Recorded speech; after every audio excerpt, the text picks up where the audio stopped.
9 a.m. in Beijing and Hong Kong. Welcome to Bloomberg Markets China Open. I'm Yvonne Man. Our top stories this morning. Asian equities gain after global tech gets a boost from TSMC's upbeat outlook, fueling a rally in chip makers today. China stocks get kicked while they're down, with passive funds joining the selling as well. Brokers are seeing short bets building in some of the tech and growth stocks. And the world's biggest solar equipment maker, LONGi, says another Trump presidency will not derail its plans to expand sales in the U.S. That interview coming up just now. But really, we got to talk about this rebound, or this massive reversal that we saw in Chinese stocks yesterday, which took us all a bit of a surprise here. And certainly, maybe that's going to help lift the mood, not just on the China side, but then again, it's this TSMC earnings that really fueled this global tech rally. We saw the NASDAQ hit a record overnight. So that certainly is helping some of these tech-heavy benchmarks here today. NASDAQ futures are still punching higher. A50 futures in China looking like this, still in the green here. And look at the Nikkei. We're up 1.5%. This rally still has plenty of momentum behind it. You take a look at how some markets are opening up, like Singapore, Taiwan. There you go. Taiwan, TAIEX, up some 2%. TSMC getting another lift here. This is the first time, of course, the Taiwan listed shares are getting that reaction from those earnings. And you're watching across the supply chain, everything from TSMC suppliers like Shintech. I think 75% of their revenue comes from TSMC. That stock's up some 3% in Taipei. We're also watching the likes of chip makers like MediaTek, Samsung. There you go, up 3%. It's really lifting the Kospi here today as well. We're watching sovereign bond markets too, because, obviously we have the Japan inflation numbers, so cooling for a second month, but core inflation still well above target here right now. So we'll see how that fares for JGBs. Not a whole lot of movement here, but does it move the needle for the BOJ when they meet next week? Also, those U.S. jobless claims, again, missing estimates for a third time and indicating still a strong labor market. Market unfazed, though. We're still seeing that rout in markets here today. Crude, we're stabilizing a bit, but take a look at what we saw overnight, though. We saw quite a lift here on these Middle East tensions, also U.S. inventories that were slightly lower. That did help the price overall. Shanghai crude's up some 2%. And we're watching the dollar, right? So the dollar set for the biggest weekly gain in about 6 months' time, brings us back to that rally that we saw maybe back in July of last year. So we'll see if that lasts, right? Given this repricing from the Fed of late, you've seen that curve steepening here. That's an ongoing trend. Watching iron ore very closely in Singapore, we're down about 1%. All right, so it is about what happens in these Chinese markets. What a volatile sort of few sessions here. And it really kind of starts in the ETF market when you take a look for some signs of direction. You take a look at the ones that have been tracking the CSI 300, and really the last few days, you'll see that spike late in the session yesterday, similar to what we saw the previous time as well. As to what to expect in today's market opens, let's bring in our Asia Stocks Managing Editor, Lianting, too. Also want to bring in our ETF analyst, Rebecca Sin, joining us here in Hong Kong. Lianting, I'll start with you. I mean, what a week. Is this signs of state buying really here that we're seeing? Yeah, it's a bit of an understatement here. Yes, there are signs of state buying, actually pretty strong signs. We've seen 3 days in a row where some of the biggest ETFs tracking the CSI 300 have seen record turnover. And that's typically when a big sort of investor is coming in. And we've seen multiple examples previously that when the state fund was buying, and we see a huge spike in turnover. And recently, CIC, the state sovereign wealth fund, actually said it is planning to do so in the near future. So I guess we're seeing that to show up in the market right now. Yeah, Rebecca, what's going on? What are you seeing from your end? So it's definitely a record week for China ETFs. To put this into perspective, if we look at where inflows were last year, China had a record year in terms of onshore ETFs. They got roughly 72 billion of net new inflows. 3 years ago, this was only 8 billion. And so this week, we've seen tons of inflows into the CSI 300. The E-Fund CSI 300 was the top 5 global ETF by inflows. It's very rare to have a Chinese ETF be top 10 in terms of inflows globally. So it's definitely a support from sovereign wealth, from central banks, and the national team. And the reason why I think this is happening is ultimately the China market has been hit so poorly that they really are trying to build the investor confidence. And that's why we're seeing national teams, sovereign wealth funds, insurance companies pour money into ETFs. They're ultimately trying to tell the market that, look, the market is going to be stable, you can have confidence in the market, and you don't need to worry. And this is not an uncommon practice for ETFs. If we look at Japan, whenever the Nikkei or TOPIX drops below 3, 4, 5%, you always see the Bank of Japan come in to support the market. And so Bank of Japan has been a huge supporter of ETFs. They've amassed roughly 80% of the market for ETFs. And so it's very common for governments to support the market via an ETF. And ultimately, the ETF is diverse, broad-based, liquid. It's a very good way to get access to the market very quickly. And so you see this all around the world. And Ting, we've seen this before, as Rebecca said, of indications of state buying. Usually, though, these moves don't last very long. Can we call this some sort of turnaround or at least an inflection point in these markets? Yeah, it really doesn't help in the long term. It may help in the short term, according to an analysis done by our colleagues in the U.S. They've done analysis by looking at the performance in the next 5 days, half a year. And it's really random. I think very rarely that we see huge gains that would last afterwards. I think right now it's just more of an incremental move that the government is doing to prop up the market. And it really shows a desperation. I think overall, because selling pressure is really huge, and there's a lot of limitations for mutual funds onshore to actually sell. So once the limitations are off, I think we're going to see huge selling pressure coming through from the onshore mutual funds. Rebecca, we've also been looking at this Japan ETF, where we've seen Chinese investors really flocking to. We've suspended trade, I think, twice this week already. What is that telling you right now? Is that, are Chinese investors just not looking at domestically now and they're looking abroad? I think this ties into what we're seeing in terms of flows. So ultimately, the government is trying to build investor confidence. And currently, the retail market in China doesn't have confidence in the onshore market. And that's why they're flocking to offshore. So we've seen huge inflows into Japan. Nikkei 225 was up almost 30% last year, so one of the top performing regions. And so for investors that are in China, they're looking at their own market and they're saying, look, China hasn't performed. Where can we allocate assets to? And, they've gone to Japan, they've gone to NASDAQ, they've gone to S&P 500. And so I think one of the things that the government is trying to do is ultimately build investor confidence. And so will this rally last and will this flow continue is ultimately, if we look at the onshore market, historically it was almost 100% retail.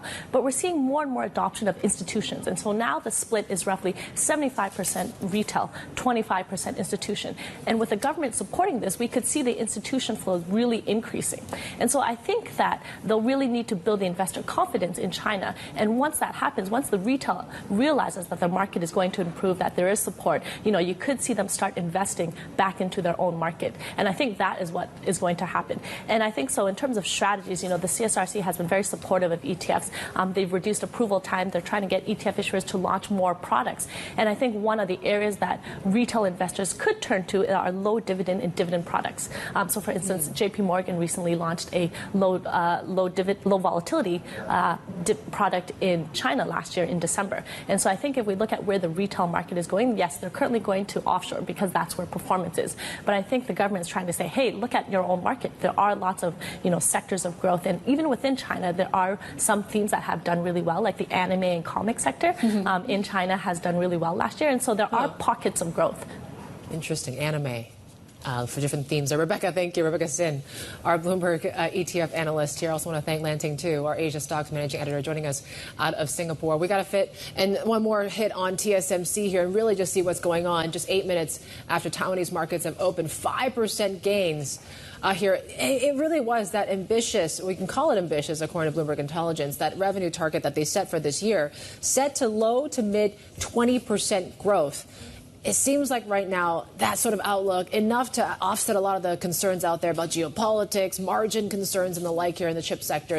And it's lifting basically all boats here when it comes to some of these chip stocks in the region. Tokyo Electron's up some 5% here. SK Hynix also up 3% in Seoul. Samsung's doing remarkably well. So this global tech rally seems to be continuing. We'll see how China fares, right? I mean, that's the other equation and thing to put in that equation here today to see whether this tech rally can resume. Still ahead, though, we're going to get more from Newton Investment, who's positive when it comes to China, despite investors' sustained nervousness toward this market. Paul Brain joining us.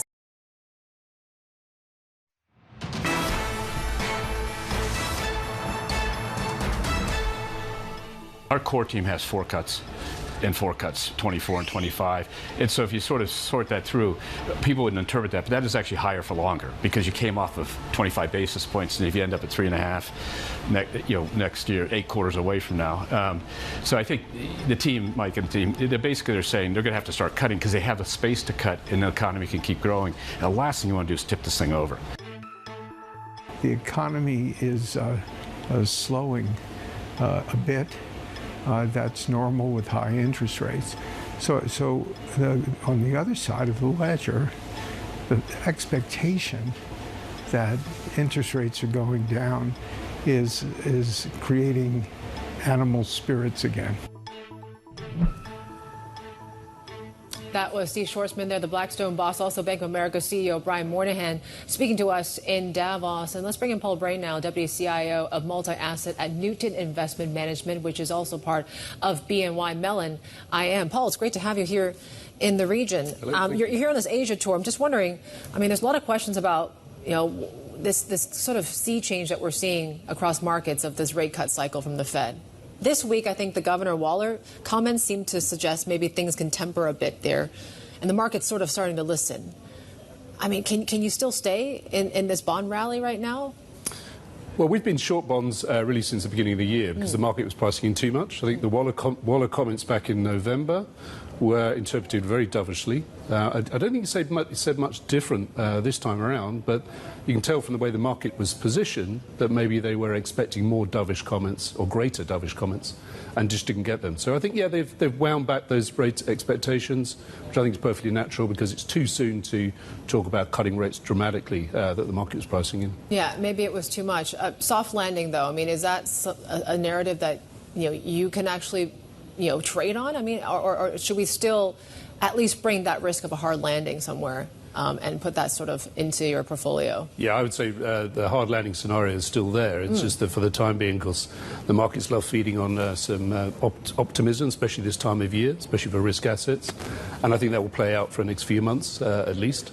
I think we would suggest that the longer rates don't come down, the greater the chance there will be a hard landing. And it's that cumulative effect of higher rates, higher costs, from inflation, wage costs, that eventually will bring down the economy slowly, but then probably a little bit more severely later on in the year. Maybe the mid part of the year, we get more anxious there. The CPI print recently didn't deter investors. You have this jobless claims number that came overnight that still suggests this labor market is still strong. Have we seen enough data to even suggest that March is live for the Fed? No. I think March is not live. I think the market's got ahead of itself. I think it's probably more likely to be the summer or the second half of the year story for rate cuts. I think when they do cut rates, they'll be more aggressive than what was priced in. And we're talking possibility of much more, maybe 200 basis points of rate cuts, so 8, if you like, rather than 150 that was priced in. It's come back. So I think, they need to be more aggressive if we are slipping into a hard landing. But for right now, it's a soft landing. Right now, profits are okay. There's a lot of cash on the sidelines. I think it's okay for risk assets. So you've been short bonds this year. What's the rest of this portfolio look like to you when you look at cross assets right now? Well, we, as you may gather, we like equities. We like a selection of equities, like geographic selection.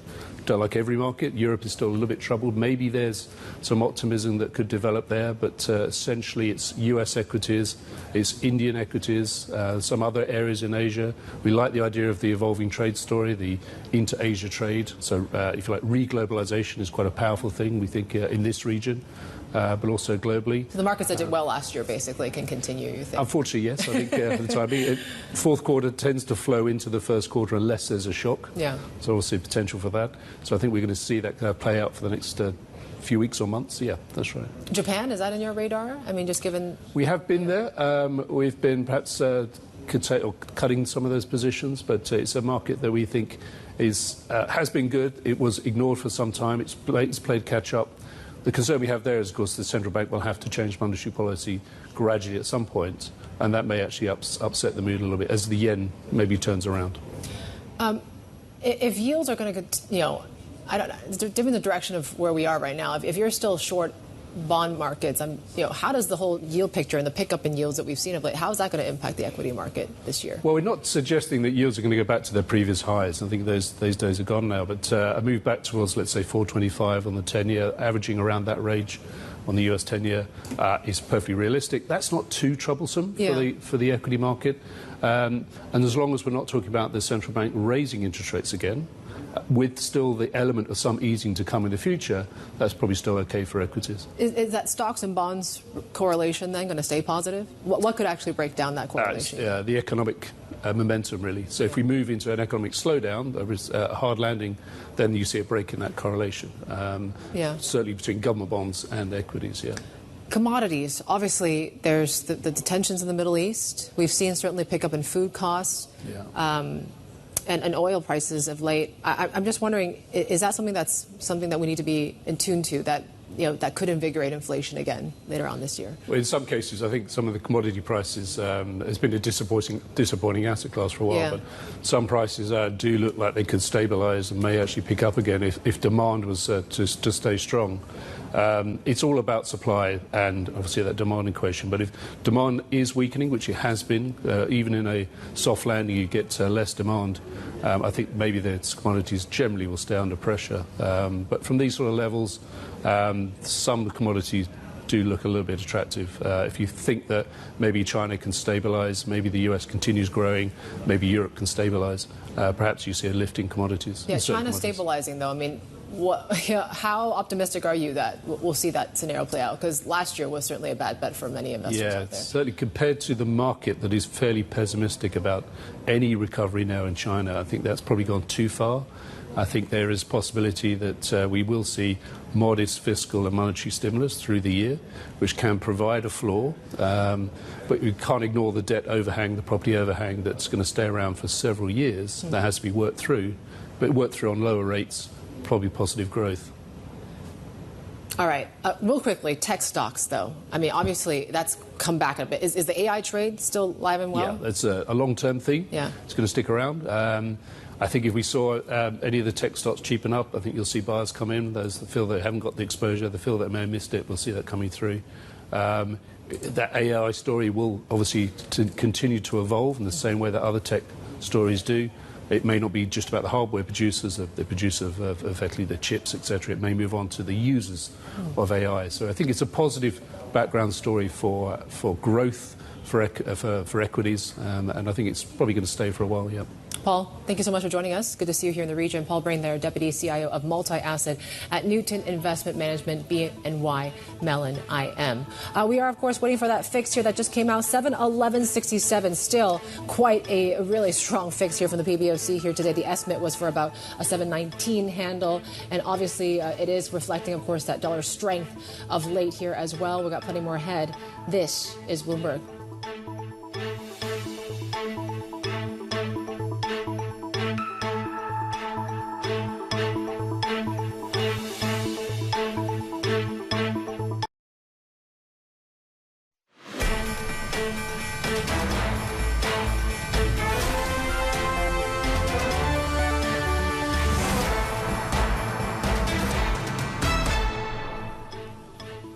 You're watching Bloomberg Markets, China Open. Oh, we made it to Friday, guys. What a volatile few days we've seen across these Chinese markets here. Just when we thought that things were looking bad, well, late day sessions are really suggesting this wild return of sort of activity, right? This wild rebound we saw after that sell-off on Thursday. That's rare. We've only seen that 7 times since 2005. Can it last? Is this state buying that's putting a floor across these markets? That certainly is the key question here today as we count down to this open. And certainly we've got to figure out what goes on with this TSMC-fueled tech rally that seems to continue here in the Asia session here. And TSMC is certainly a standout here today, along with a lot of the chip makers out there. So there's that. And then there's the whole equation of here, what happens when it comes to these ETFs, right? Does that translate more today? Well, this is what we're looking at the open, and it seems like we're still slow going. Some marginal gains when it comes to the Hang Seng CSI 300, still seeing that pressure onshore. We're down about 0.5% at the get-go. HS Tech, certainly it seems to be, as of now, bucking the trend that we're seeing across tech markets here in Asia. If you look at the Kospi, Samsung, the likes, you're really loving that outlook from TSMC. So HS Tech still remains under pressure. You're looking at sector by sector. It really is mostly just China developers and Macau gaming. So Macau casino is certainly one to focus, as we saw some pretty decent gaming revenue numbers there as well. So that's one of the bright spots there, one of few. The rest of the sectors looking in red here this morning. But yes, it is TSMC that's really at least helping these chip makers out there here in China. So SMIC, Hua Hong Semi, up 1% or so. Their outlook seems to be pointing to this whole AI sort of frenzy can continue, right? And maybe it can overshadow some of those questions about margins, where we are in this tech cycle, the like here. So still, that's lifting most of the tech supply here today, supply chains there. But you look at some of these tech, big heavyweight tech names like Tencent and Alibaba, they're doing a different story here. Alibaba down some 1%. That's really what's dragging HS Tech here today. And we're watching, of course, some property developers and the like here not doing a whole lot in terms of being lifted by the state buying. China Wanka, that's up, down some 1%. So it's a mixed picture across the board here, but mostly lower here as we look at the open. Let's bring in Redmond Wong, Chief China Strategist at Saxo. It's quite rare we see a rebound like this that we saw yesterday. Can we continue? Can we see that maybe a floor is being put in this I think market? probably too early to try to see when or where the market will bottom. And yeah, I mean, the economy is still kind of slowly recovering, but I think the confidence has not come back, not only just in the investor side, but also on the private entrepreneur. We have not been seeing the private investment be picking up in China, and that's very important. So I think probably some companies, some industry may benefit from the industrial policy tailwind from the government. And investors can still benefit from investing, put some money in those industries. But having said that, I mean, the broad market, I mean, we need a more structural improvement, and we haven't seen that yet. You heard from the Premier in Davos saying, they were able to get 5.2% growth last year without massive stimulus. And that's sort of kind of downplaying the hopes out there that maybe we'll see big stimulus this year. Is that how you see it, too? I mean, we have not really been calling for a big stimulus. We don't think they will do it. And actually we don't think they should be doing, going all the way to do very massive stimulus. That is going to backfire. And also it's not really what President Xi wants to do. And he has been very mindful still about the deleveraging and the transformation of the economy. So I think what we are looking from the government, instead of looking for more candies from the government, we really want to say, can we actually go back to more like what China started in its reform back in early 1980s? Is more, allow the private enterprises, entrepreneurs to the right incentive to really to do things, the freedom, and give them incentive, and also give the local government the incentive for growth. And those are actually something probably slowed down a bit over the last 1 or 2 years, and that probably need to come back. And we are hopeful on that, but we are not so sure. How are you looking at the language that you're getting out of these political meetings that we saw?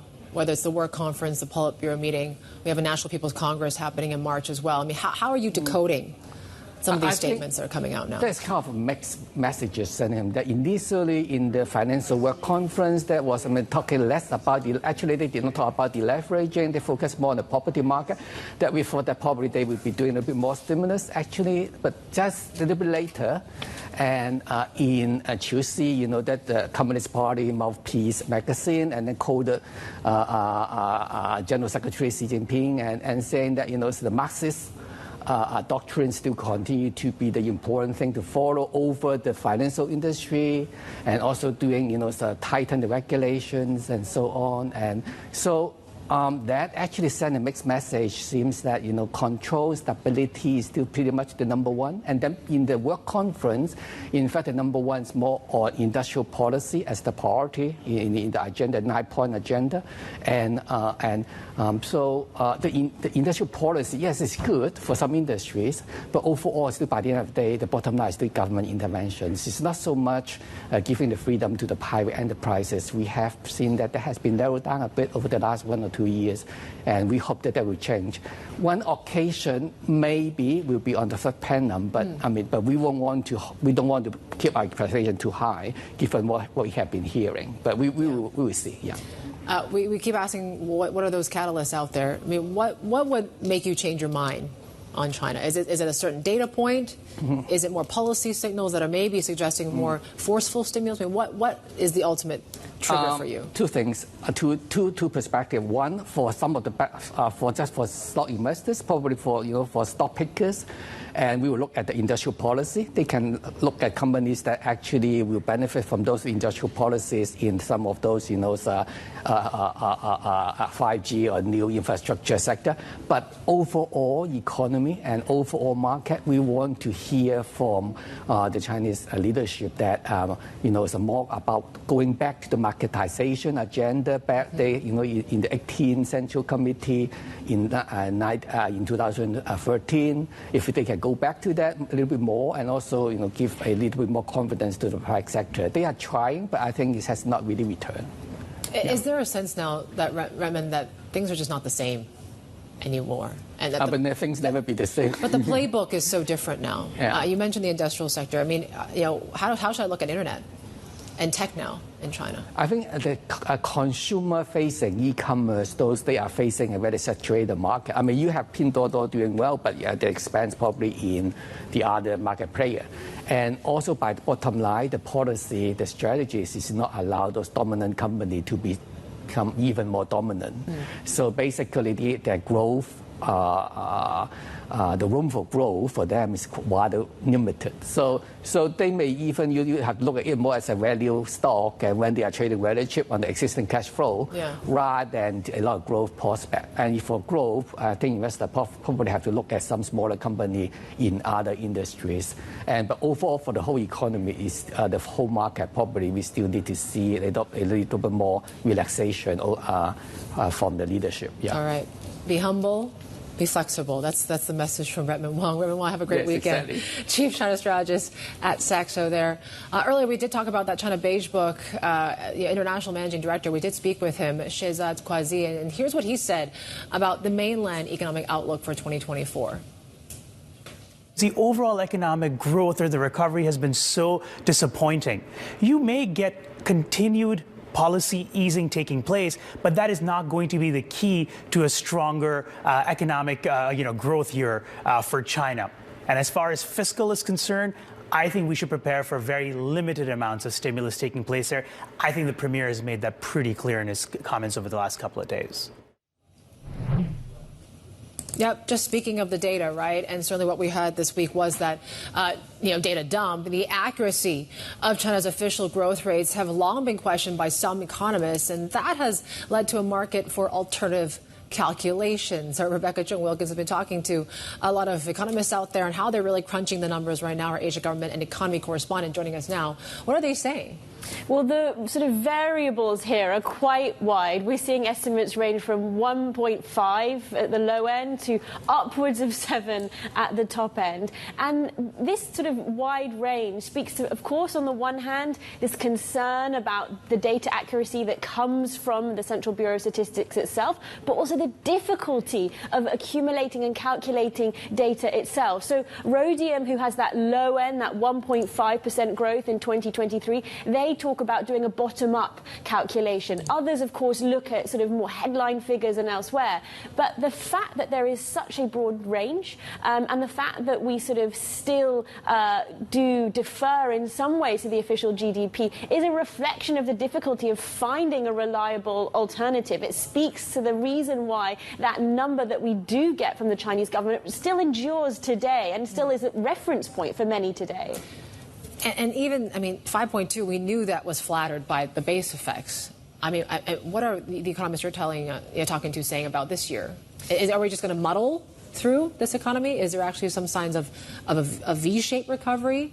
Or is it going to be more, I guess, L-shaped and whatnot? Well, I think similar to sort of what Raymond Wong is pointing out is that there generally seems to be this read-through, particularly after those comments we had from Li Qiang at Davos, that there is not going to be sort of big bazooka stimulus. We've seen that play out throughout 2023. Comments like Li Qiang kind of reinforce that perception too. So it's going to be something that's much more gradual. And there is this continual reiteration of not wanting to create more risks by injecting a lot of cash and injecting a lot of stimulus into the system. What can you tell us a little bit more about what's really put into getting these numbers? Yeah. Right? What are some of the things that these economists are looking at that are very different from the official numbers, for example? Well, one of the big issues that has sort of been a red flag are these adjustments, these quite sort of radical data adjustments. So, for example, one of these things is the fixed asset investments. Now, that came in at around $7 trillion for 2023. But officials said that you cannot compare the 2023 figure with the 2022 figure because of data inaccuracies that were revealed during law enforcement operations.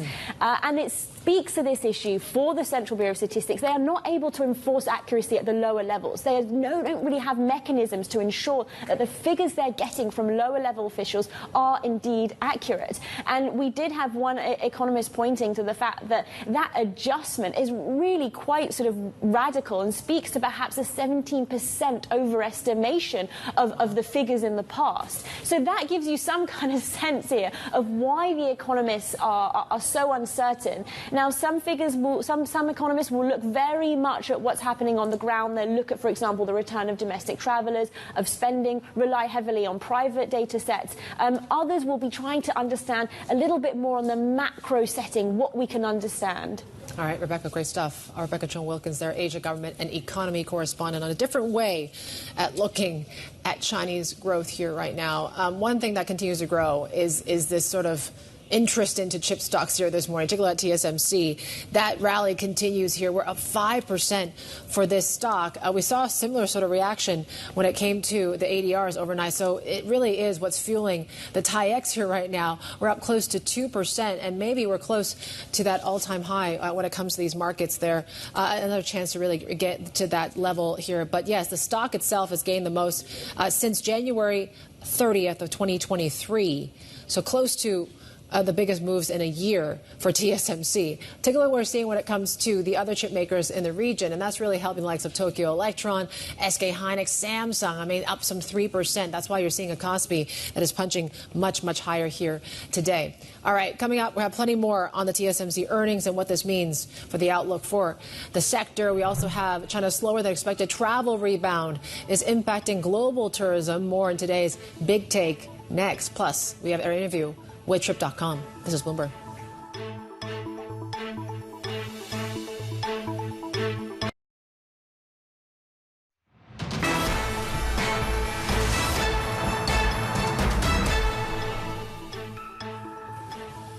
One of China's biggest names in tourism says a sluggish economy and slumping markets are not deterring consumers from getting back to travel. We spoke at Davos with Trip.com Group CEO Jane Sun about the trends she's seeing in the domestic and international markets. For our business, it's doing very well. We have 4 segments. The first one is domestic travel. Not only we recover fully to 2019, we far exceeded 2019 by more than 50%. The second part is outbound travel, which is to bring Chinese travelers from China to the rest of the world. So we look at both demand side on our search as well as the supply side. The demand side already exceeded 2019 level. However, on the supply side, we still have 2 major hurdles. The first one is the visa application still takes too long, particularly to Europe and to the United States.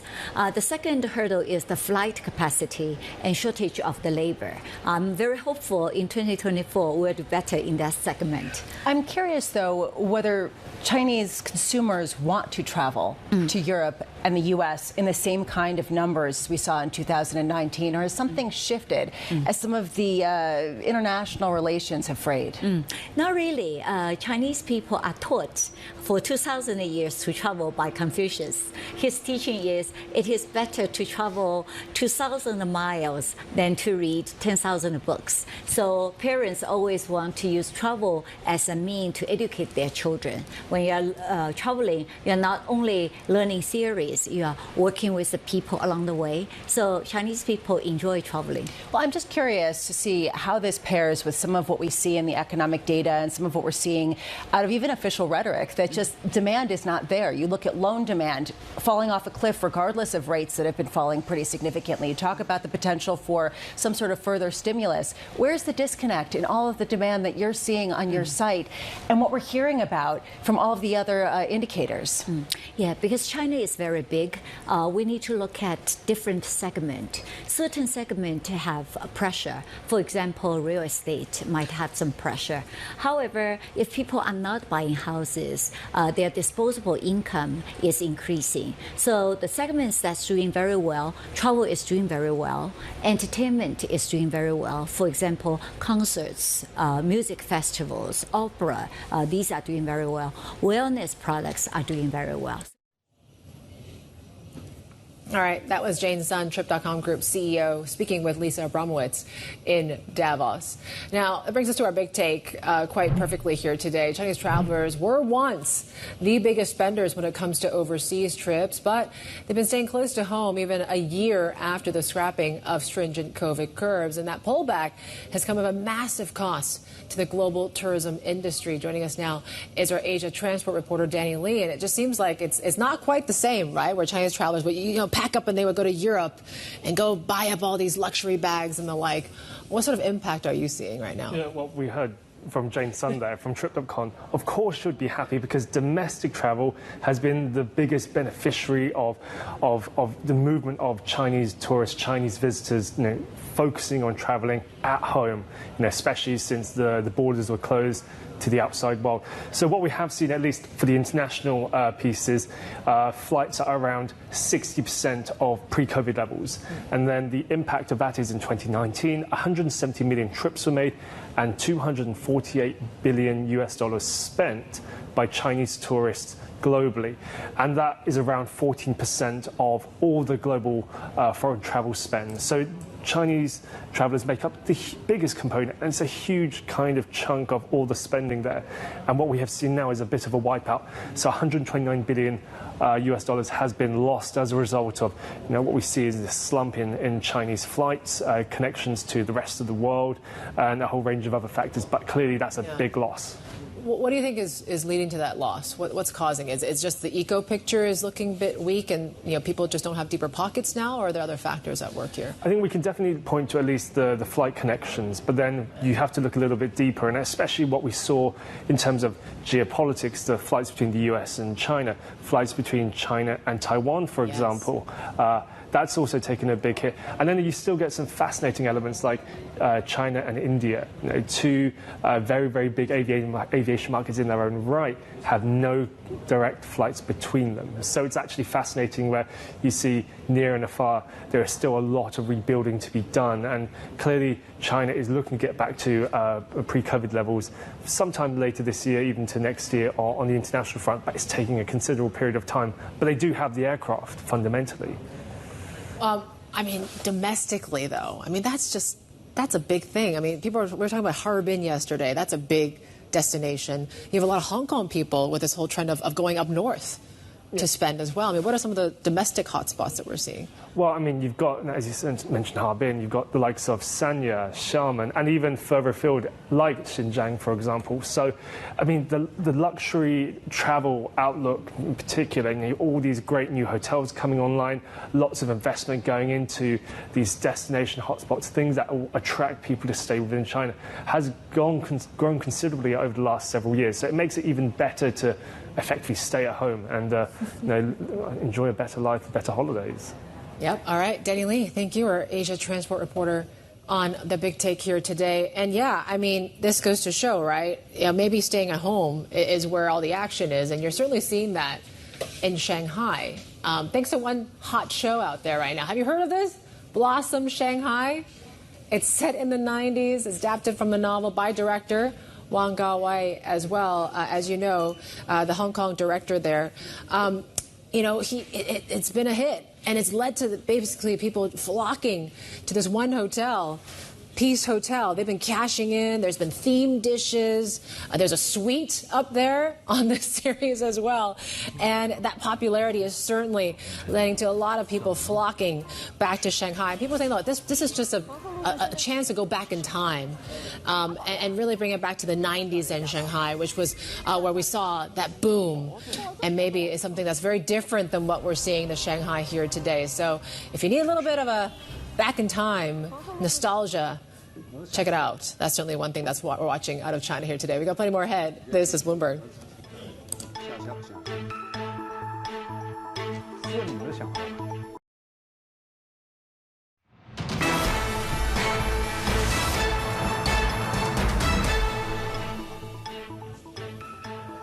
All right, it looks to be so far a happy Friday. If you're long, these markets are hoping for some sort of green across the board. And thanks to TSMC, that's helping at least lift Asia here on this Friday morning. And that stock still continues to be on fire. Some of the biggest moves we've seen in a year for TSMC. And that's helped the likes of SMIC in China. We're up 2.6% here in Hong Kong. We're also watching some of these lithium stocks. There was this deal between Gangfang Lithium and Chengxing signing a supply pact with Hyundai. So we're seeing Chengxing Lithium, that stock's flying some close to 9% right now. And brings us back to what we're seeing across Asia. We're seeing 1% gains on MSCI Asia here, and that's really helping thanks to Taiwan Semi, thanks to what it's done to the Samsungs and the SK Hynix. And so that's why you are seeing Asia Pacific up 1%. U.S. futures are still flat, though, although we're still watching the NASDAQ given a hit of record overnight, thanks to not just TSMC, but really Apple really benefited from that TSMC outlook and getting an upgrade from Bank of America as well. So it's a mixed picture, but mostly green on the board here in Asia today. In terms of next week, BOJ is the big one. We also got South Korea fourth quarter GDP numbers, LPR in China as well to look ahead to.